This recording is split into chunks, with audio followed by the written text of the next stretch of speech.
Shalom Aleichem and welcome back everyone as we tonight again have the privilege of preparing for Shabbat Kodesh, this week being Parshat, Chayei Sara. Chayei Sara, everybody knows this Parsha is a Parsha about Shidduchim, a Parsha about Amen, a Parsha about marriage. Abraham and Sara passes away, and Abraham looks for a shidduch for Yitzchak, and they find Rivka.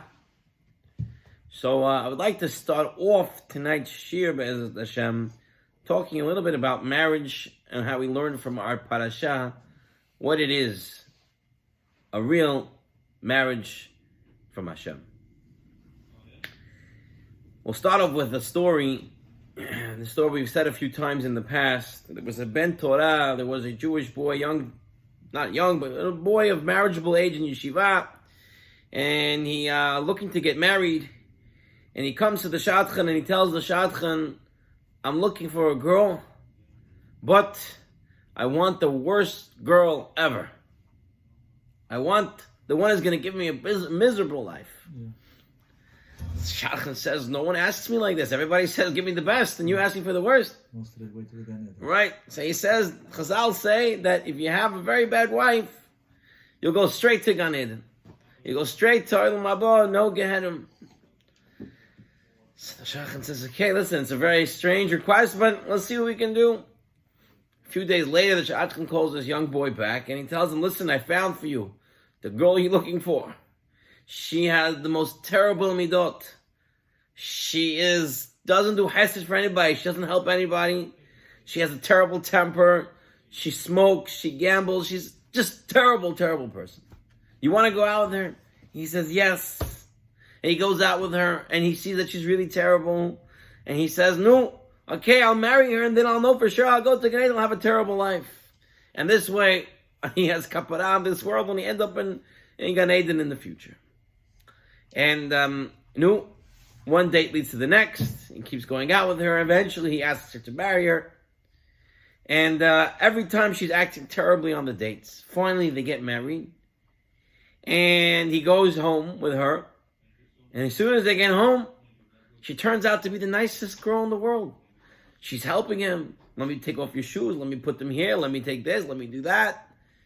The morning she wakes up before him, she's already making breakfast, squeezing fresh orange juice, and she's cooking and frying everything up for him exactly how he likes it. She's talking very pleasantly. No, he thinks maybe it's the first night after the chuppah, first day after chuppah, maybe she's nice. The next night, the whole Sheva Brachot, the first month, a whole year goes by, and she's the most nicest person he's ever met. So he goes to the shadchan and he tells the shadchan, I don't understand. He says, I told you specifically I wanted the worst girl.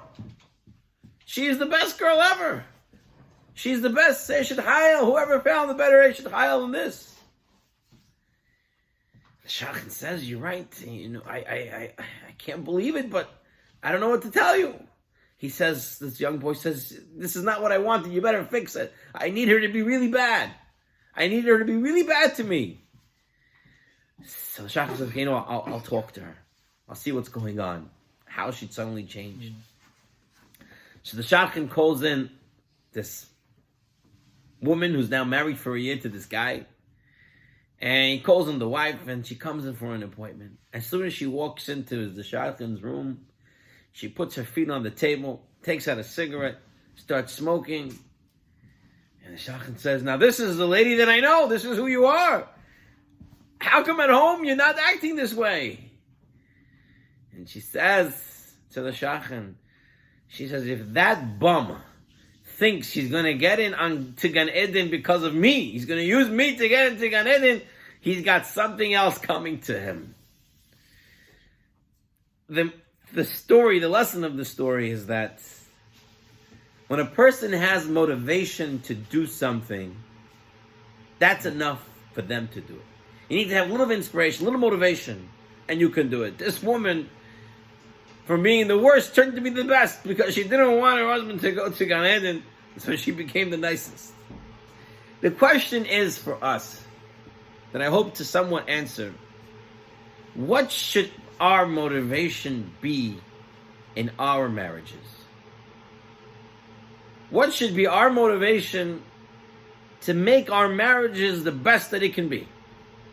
What should be our motivation?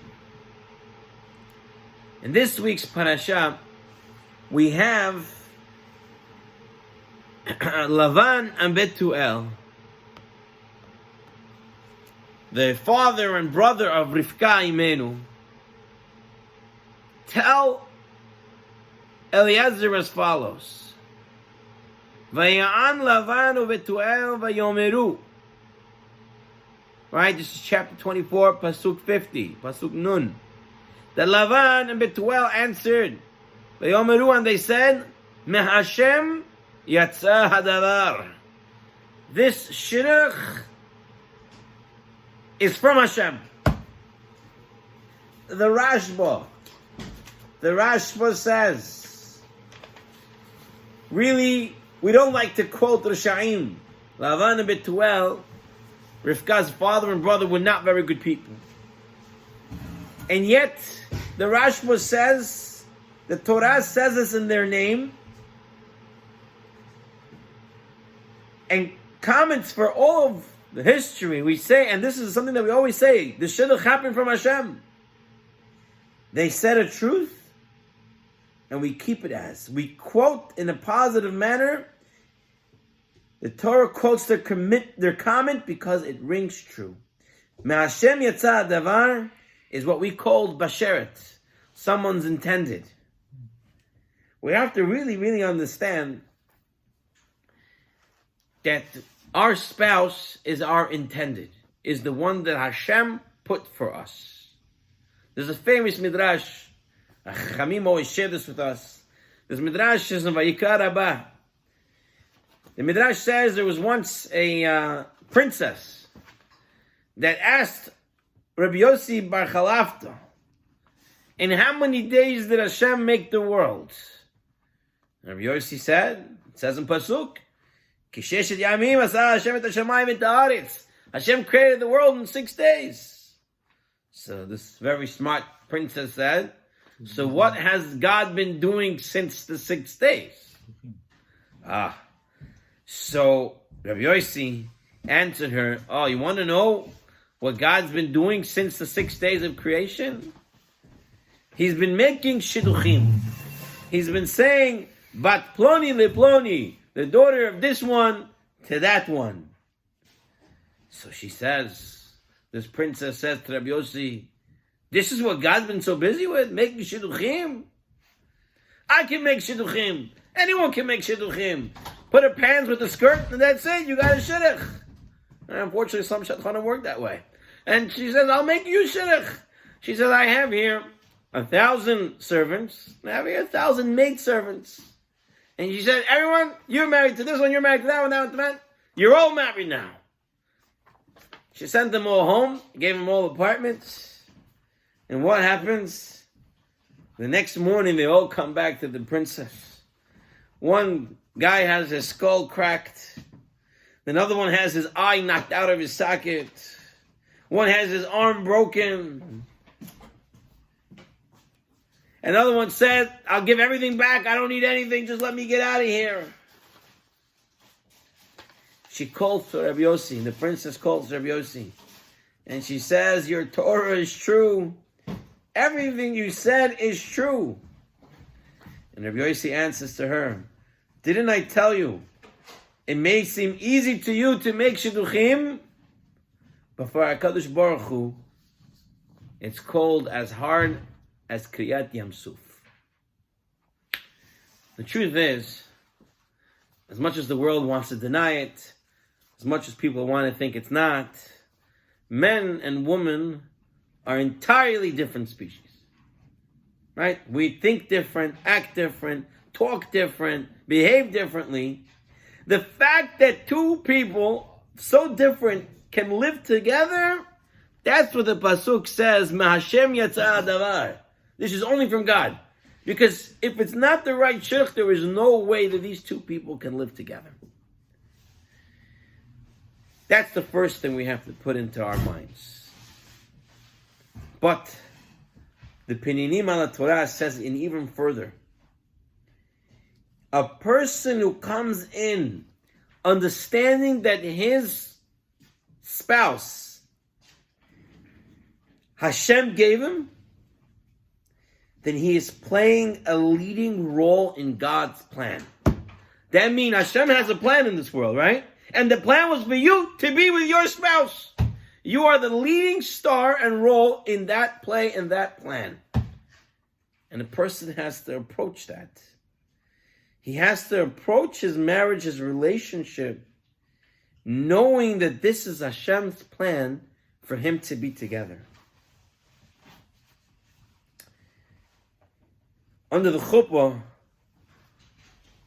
and throughout the 7 days of Sheva Brachot, what is one of the first brachot we say in the Sheva Brachot?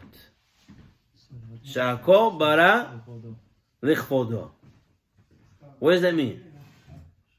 Everything was built for his. Everything was created for God's glory. Now, is there a talk about the Hatan in that bracha? Is there a talk about the Kala? There's no mention about Kala. Later on, they bring it down. But the first bracha has nothing to do with Hatan or Kala. It just says, Sha'akol bara lichvodo. Everything was created for Hashem's honor and glory. Why would that be the first bracha? We are the example Say better. of what house should be. Or That tells you what your marriage is supposed to be. Sha'akol bara lichvodo. Your marriage is supposed to be everything for Hashem's glory. You see, a lot of young guys are going in, they're thinking they need to get the most prettiest girl because what everyone's going to say, I have to have the best model of everything. But they don't understand that self-gratification is not the point of marriage. The point of marriage is Sha'akol bara lichvodo. Everything that was created for Hashem's honor. That means that whatever happens in our relationship, which we already know is Me'Hashem Yasa'ad Davar, is God's plan, now has to be oriented and looked for God's glory. How many fights this would take away if people would think this way? Because instead of thinking about me, or thinking about, she's thinking about her, we're both thinking about the same objective. How do we lead a life that brings glory to Hashem? This is what it means, Ki Ma'Hashem Yasa'ad Davar. That we have to do Sha'akol bara lichvodo.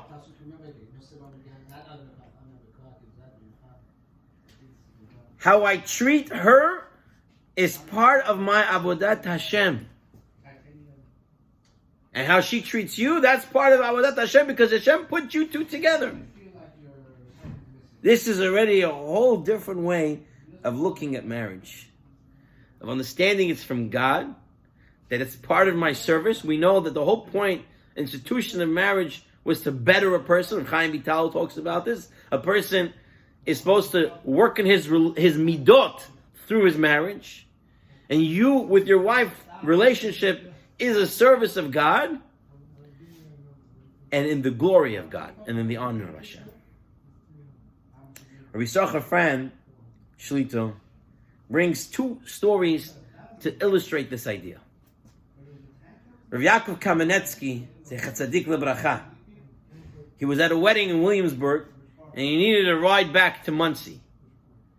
And so, imagine Rosh Hashiva needs a ride, many people will offer a ride. Right? Who doesn't want to ride? We have a schus to drive Rosh Hashiva up to Muncie, a 2-hour drive, whatever it is, and can talk to the Rosh Hashiva. So one person said, I can give the Rosh Hashiva a ride. So the Rosh Hashiva, Rav Yaakov, said to him, can I see your car? So the young man was a little bit taken aback. She was going to check out my car. What model? What's this? What that? So he says, yeah. He says, I need to see your car. So he takes him to the parking lot where the car is parked. And he shows him, this is my car. So Yaakov says, open it up. Just opens it. Yaakov goes to the back seat, sits down. He sits for a minute or two. And he comes out. He says, okay, I can take a ride in this car. So the young man is a little bit puzzled. This Yeshiva was going in the back, checking out the car. What is he doing? So Rabbi Yaakov sees this young man's a little puzzled. So he says to him, he says, I see you have a puzzling look, so I'll explain it to you. He says, I'm coming with my wife. My wife and I are going to be traveling back with you. I had to make sure that the back seat was comfortable, so when my wife sits there, she would be comfortable. He didn't come to check out which model car he has or what he's got inside. He came to check if it would be comfortable for his wife. Zeh avodat Hashem. This is the work, it's service of Hashem in the glory for the glory of Hashem. It's a different way of thinking of it. You know, unfortunately, we live where we live, and the American society, no matter how much you want to or think you're pushing it out, it seeps in. And what the guys think about marriage and what it is, unfortunately, it creeps into us. That's why it's so important to learn our original sources to understand what it's supposed to be. There's another story that our friend brings down, and this happened with the Milwaukee Rebbe, Harav Yaakov Yisrael Twersky. Right before he was nifter, he was diagnosed with Yenamalcha, with terrible disease, and it was found in the very late stages. And the doctors were talking to the Rebbe, and his son was there as well, his son Rav Avram, who was also a doctor, Avram J. Twersky. And the doctors were talking, and they said, from what we see, there is no real chance for you to survive. If we give you chemotherapy, maybe you'll get 2 more months, but you're gonna expire really soon. And the Rebbe was talking to his son, and the Rebbe said, you know what? I'm already in a lot of pain, and this therapy is not going to really help. It's just going to prolong my pain. I'd rather not do the chemotherapy. When time will come, that'll be it. And his son agreed with the father, and that was the plan that we're going to do. While this conversation was going on, the Rebbitzin was in the hallway, and she met the doctor. And the doctor told her, we have some chemotherapy that maybe can prolong his life for about 8 weeks. And she tells the doctor, if we'll give my husband even a few extra days, we want it. The Rebbitzin came into the room, and she told her husband, this is all in front of the son who's watching all this.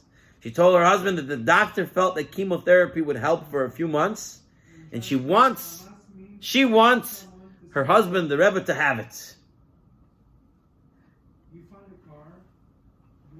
She then walks out of the room, and the Rebbe turns to his son and says, I know I just told you I won't take it, and I told you it's going to prolong my pain, but now that your mother wants me to take it, I will take it even if it extends my pain. Why, he says? I don't want her to have survivor's guilt. That afterwards she'll think, only if I'd done more, if I insisted on the therapy, he would be alive. I rather her feel that she did everything she could for me. So this way, she won't feel any pain afterwards. That's a huge sacrifice.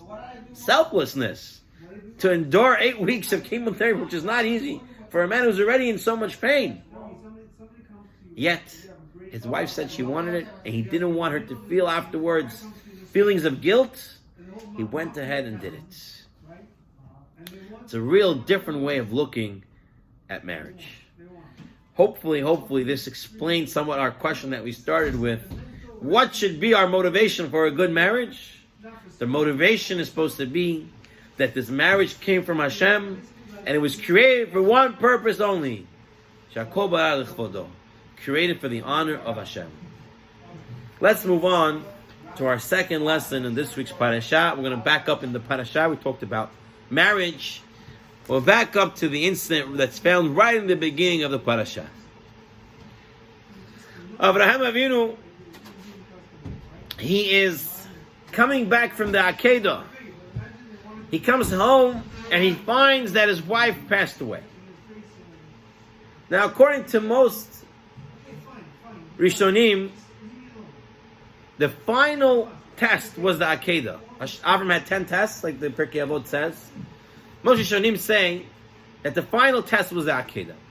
However, Rabbeinu Yonah says that the final test, the most hardest test, the final test of the 10 tests, was the test that when Avraham Avinu came home and he found that his wife Sara was nifteret, that she passed away. That was the hardest test that Avraham had. Now, I'm not one to judge one test over the other, to say which one's harder or not.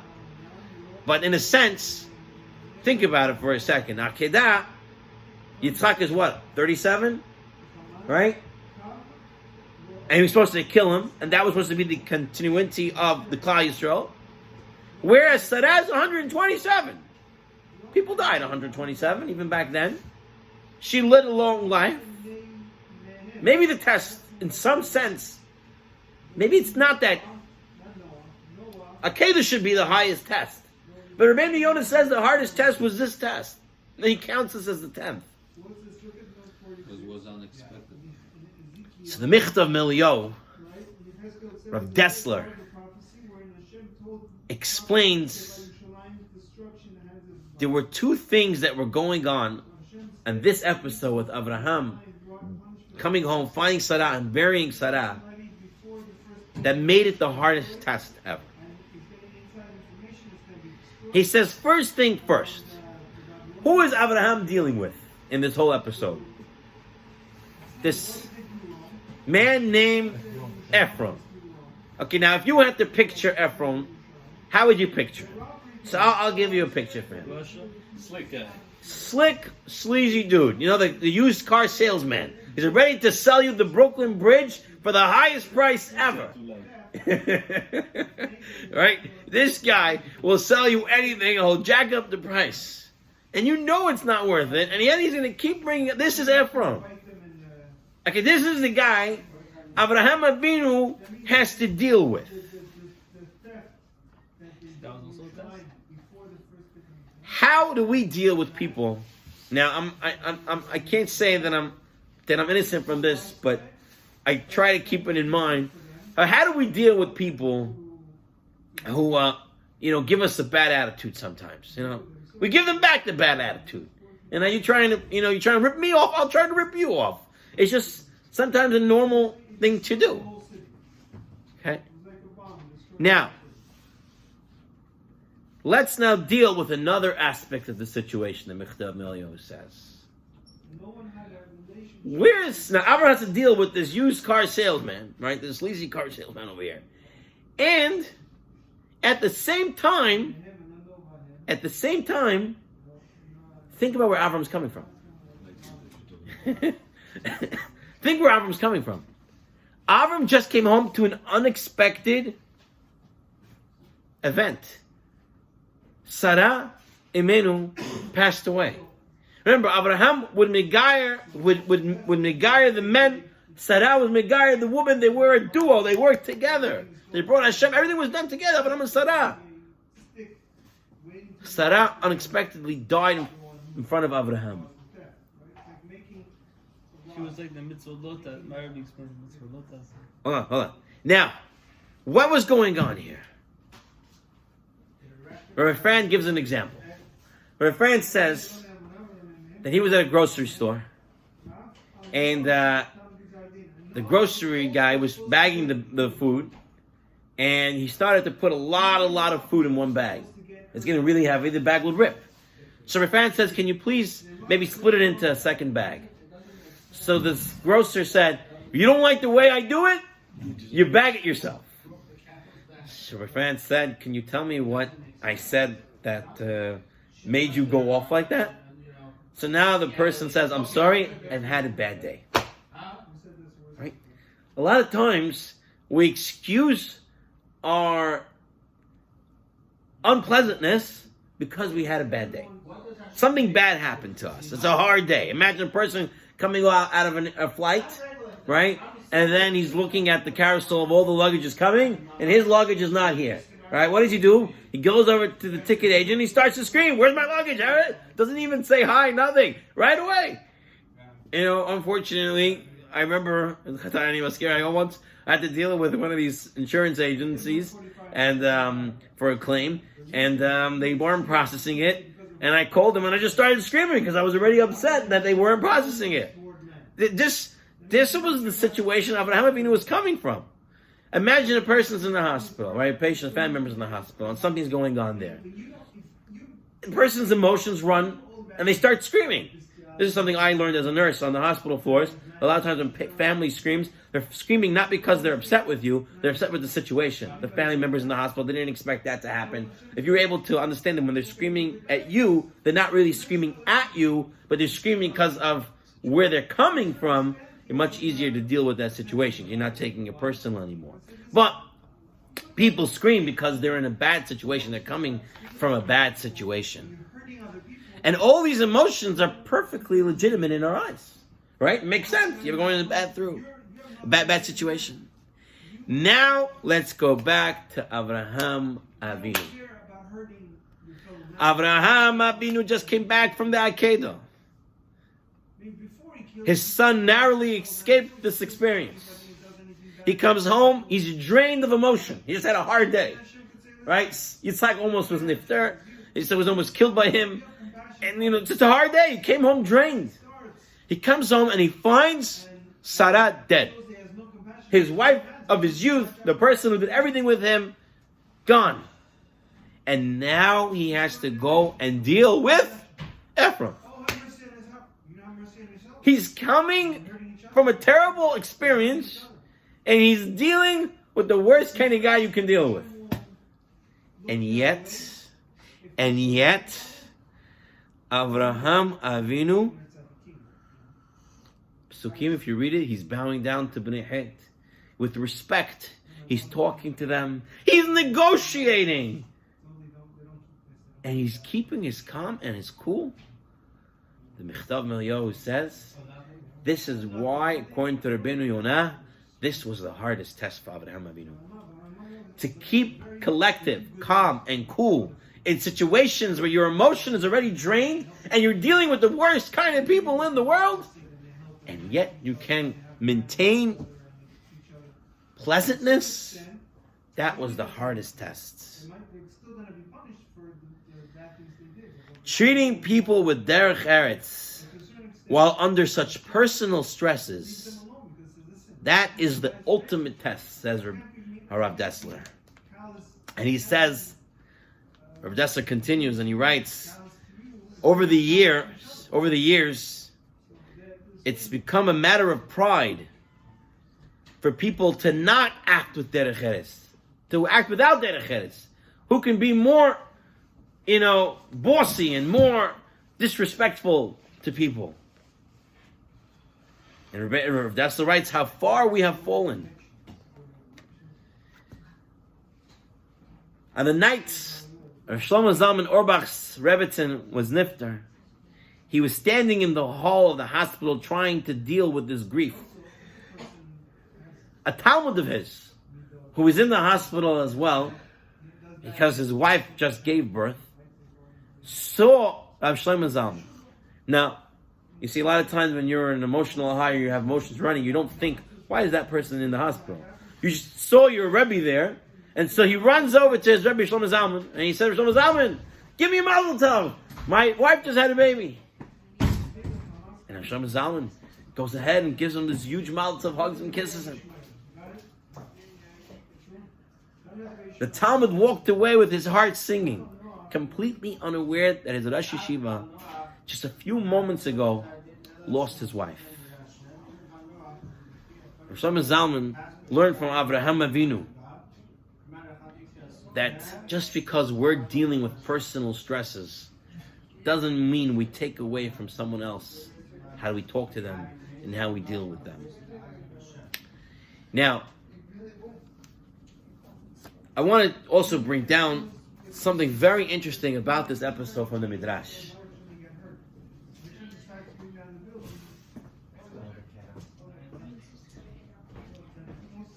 We know in the Torah there's no extra words.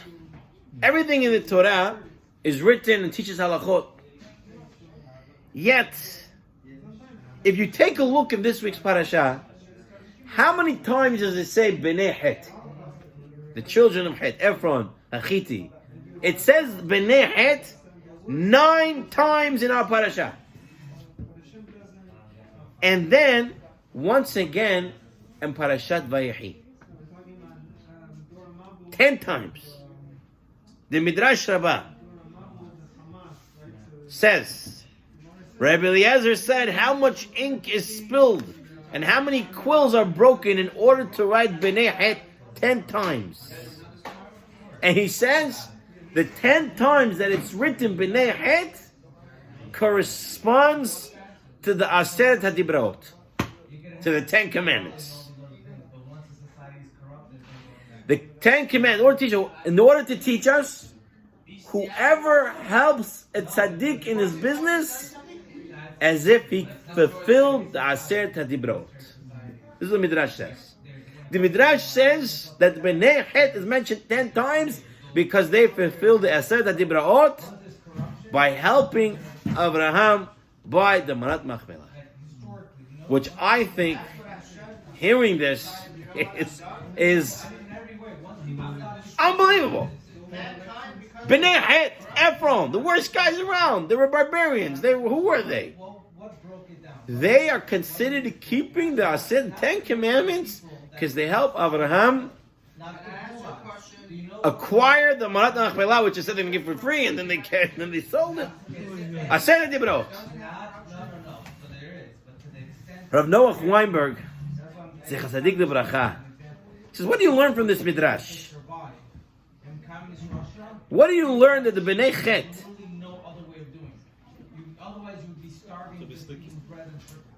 To be slick. What did we learn from them? He writes as follows. Even though the Bnei Het, they were barbarians. And they were terrible. Yet for once they acted like decent human beings. They respected the Nasi Elokim, the Prince of Hashem. They showed respect to Abraham because they did this one act. It's as if they fulfilled the Aseret HaDibraot. Their one-time achievement made their life worth living. The Bnei Het did one good thing, and it's considered that did the 10 Commandments because that one good thing that they did was such an important thing.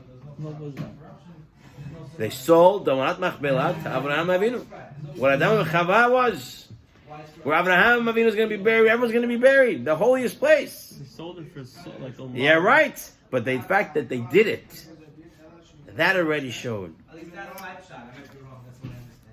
Now, the truth is, Ephron and his people, did they think they were doing the most amazing thing in the world when they were doing that? No, they were getting money. They liked it.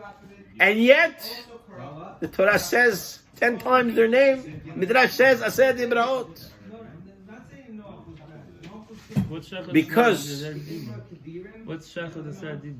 Because they helped the tzaddik, they did one good thing in their life that made their life worth living. It's as if they fulfilled the 10 Commandments.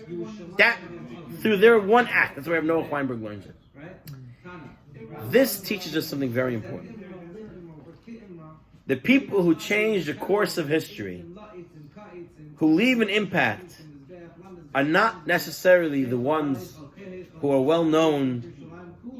They're not the ones who are usually the movers and shakers. But each and every one of us has an opportunity to leave an imprint for eternity.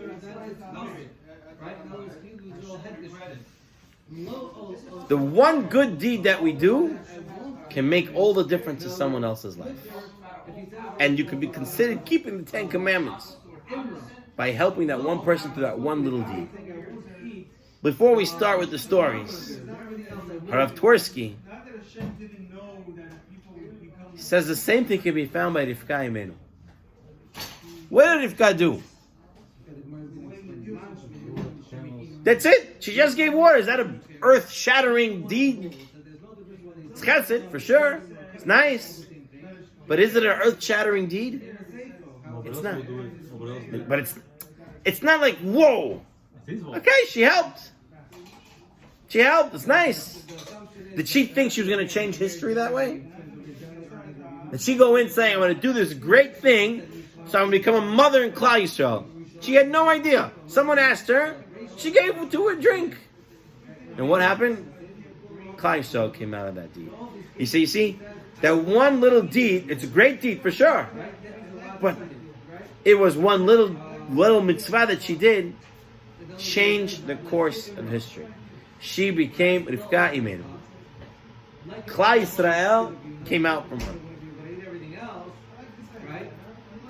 Here in the Peninim al Torah, he shares a story from Rav Mendel Futterfass. We brought stories from Mendel Futterfass in the past.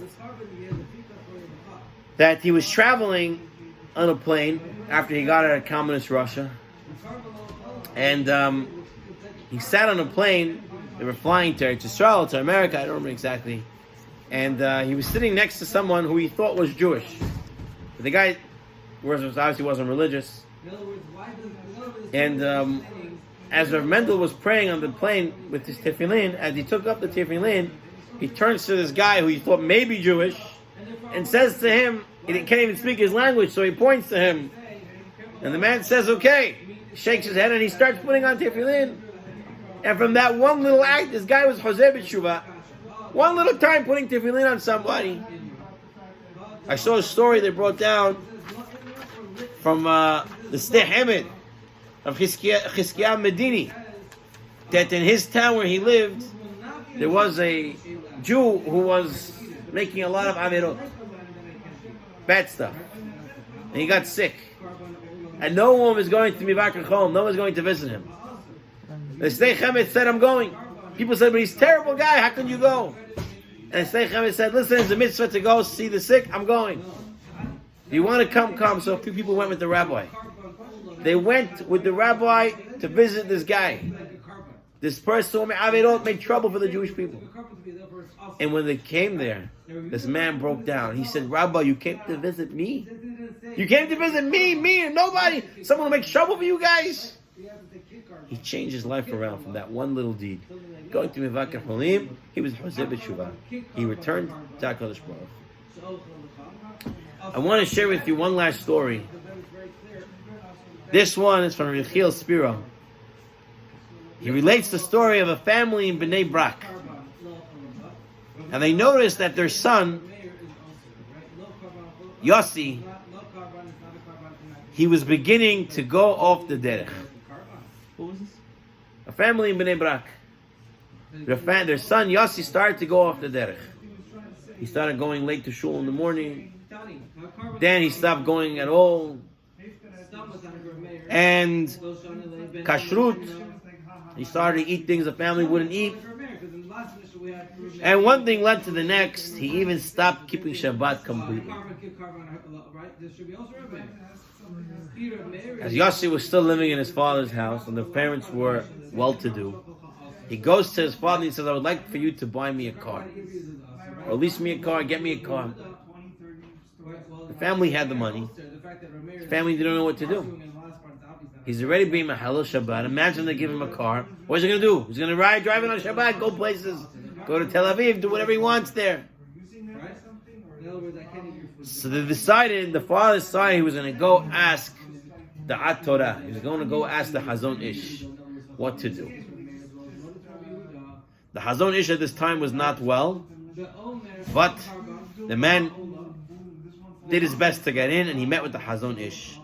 The Hazon Ish listened. The father said, "My son is going off the derech. He's already not keeping this, not keeping that, and now he wants me to buy him a car." And the father said, "I'm thinking maybe to get it to him, but on condition that he can't drive it on Shabbat." What does the Hazon Ish say? The Hazon Ish tells the father, Absolutely not. When a father buys a car for his son, no strings or conditions should be attached to the gift. The father was expecting the Chazon Ish to take his side. What do you say? Give it to He him? said, give it to him without any strings attached. Don't tell him to keep Shabbat. Don't tell him anything. So, the father went and bought him a nice new car without any strings attached. And now came the first Shabbat. And the car was parked in the family driveway. But Yossi, who did not keep Shabbat anymore, didn't move the car. All Shabbat, he left the car in the driveway. For 4 weeks, he didn't move the car. And on the 5th week, all of a sudden, Yossi came to join the Shabbat Seudah in the family house. And then he came to another Seudah. And as the weeks went by, he started to go to shul on Shabbat. And slowly, he started keeping Shabbat again completely. After some time, the father said to Yossi, I don't understand. What happened? And Yossi says to his father, he says, when I asked you to buy me a car, I was certain you would tell me you would not give it to me unless conditioned I won't drive it on Shabbat. I decided if that would be the case, I wouldn't want your car, I would return and get my own car. Because if you can't accept me for who I am, then I don't want anything from you, you don't love me. But when you bought me the car and you didn't tell me anything about Shabbat, I realized how much you love me and how much you care for me. And I then asked myself, how can I drive the car on Shabbat when I know it's going to hurt my parents when they love me so much they gave it to me without any conditions?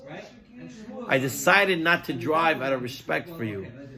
And after a few weeks of just not driving, I realized how special Shabbat was for me.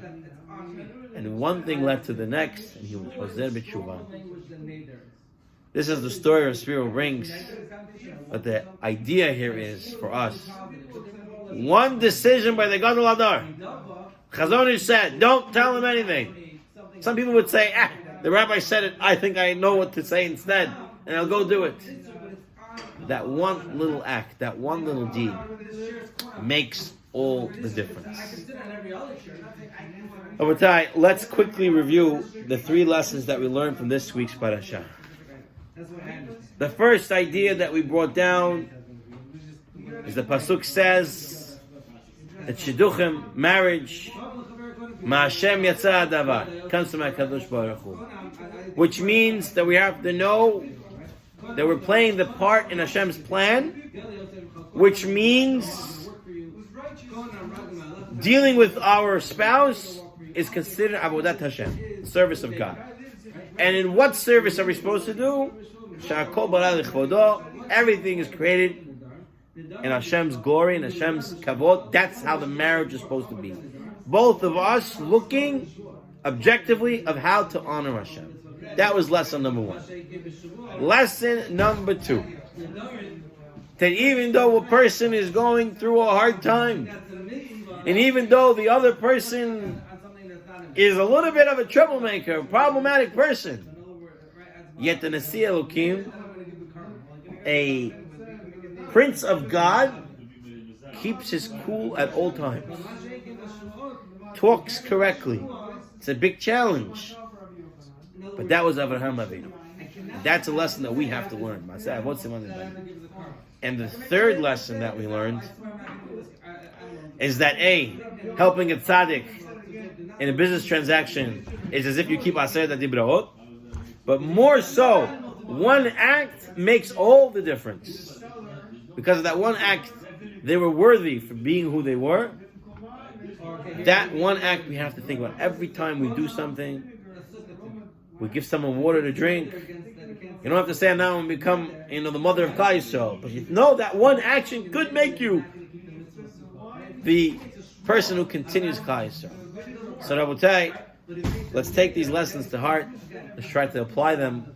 Let's think like Avraham Avinu had to keep her calm, like Rivka Imenu had to keep Hesed at all times, And if we apply that, especially in Parshat of Shidduchim, if we apply that to our marriages, God willing, our marriages will be blissful, will be great, will be amazing, would be what Hashem intended it to be. Ma Hashem yatzah hadavar. Shabbat shalom.